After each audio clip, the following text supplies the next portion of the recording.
Bonne nouvelle, Thérèse a confiance.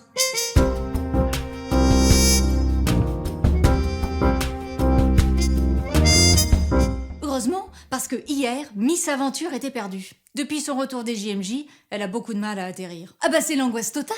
J'ai le goût de Dieu, mais le monde qui m'entoure l'a pas du tout en fait. C'est déprimant. Tout ce qui les intéresse, c'est l'argent, la fame et leur prochaine destination de vacances. C'est tellement dur que j'en viens presque à regretter d'avoir connu Dieu. C'est trop la honte. Au contraire, c'est une bonne nouvelle, ça. Oui, je sais, normalement c'est une réplique du médecin de l'âme, mais comme c'est moi qui le joue, je me suis arrangée avec moi-même. C'est du second degré ou... Non, c'est vraiment une bonne nouvelle. C'est important de prendre conscience du monde qui nous entoure et de sa vacuité. C'est maintenant que ta plus belle aventure va commencer. Tu connais Sainte Thérèse de Lisieux? Un peu. Parce que Thérèse, elle aurait eu plein de raisons de se décourager et de perdre confiance, elle aussi. Elle a failli mourir bébé. Elle a perdu sa maman à 4 ans et demi. Elle s'est sentie abandonnée quand ses sœurs sont rentrées au Carmel. Elle tombe gravement malade. Elle perd son papa qu'elle aimait beaucoup. Elle a elle-même plein d'obstacles quand elle veut rentrer au Carmel. Et quand elle y est, elle vit une épreuve de la foi terrible et meurt de la tuberculose à 24 ans. Ah quand même! Et pourtant, elle a été guérie de ses angoisses et elle a traversé ses épreuves dans une confiance qu'elle continue de transmettre au monde. Waouh! C'est fou! Mais elle a fait comment?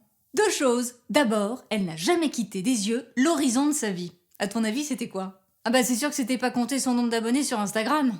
Ah non, ça c'est sûr. Si on lui demandait. Ma vocation, enfin je l'ai trouvée. Trop fort. On peut lui demander et elle répond. Ah oui, elle répond, Thérèse. Ma vocation, enfin je l'ai trouvée. Ma vocation, c'est l'amour. L'amour. Et quand elle écrit ça à sa prieure, elle est déjà au Carmel. Attends, ça veut dire qu'elle savait pas quelle était sa vocation avant d'entrer au Carmel?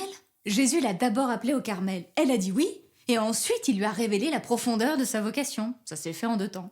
Faut avoir grave confiance. Suivre Jésus sans savoir où on va. Moi j'aime bien savoir où je mets les pieds avant d'y aller. Elle avait grave confiance, oui.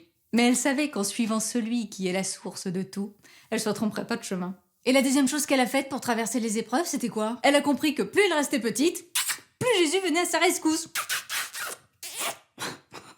Attention! Petite, ça veut pas dire sans effort ni ambition. Dans son canapé, paresseux comme ça, là. Genre, la grâce va tomber du ciel. Non! De toute façon, elle n'avait pas de canapé au Carmel.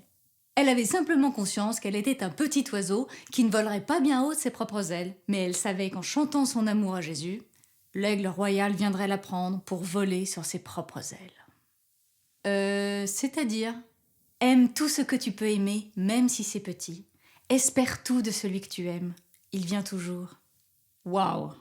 L'ami, c'est parti à l'aventure, comme une flèche. 2 jours après, j'ai reçu ce message. Hello, je reviens de la maison d'enfance de la petite Thérèse à Lisieux. Je suis tombée sur le bateau que sa sœur lui a offert. Vous voyez? Il y a l'enfant Jésus qui dort dedans. Céline a écrit « Abandon sur la coque » et sur la voile « Je dors, mais mon cœur veille ». Ça m'a donné envie de faire du bateau, mais je pensais pas qu'il y avait une telle tempête en Normandie. Alors j'ai appelé Thérèse. On n'a pas le temps d'angoisser sur un bateau. Soit on abandonne, soit on s'abandonne à Jésus.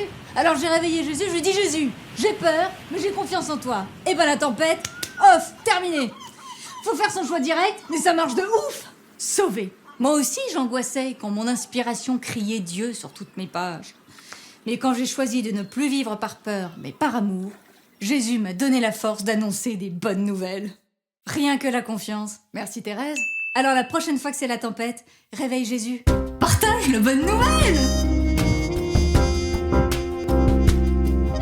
Bah reviens, t'as Jésus dans ton bateau.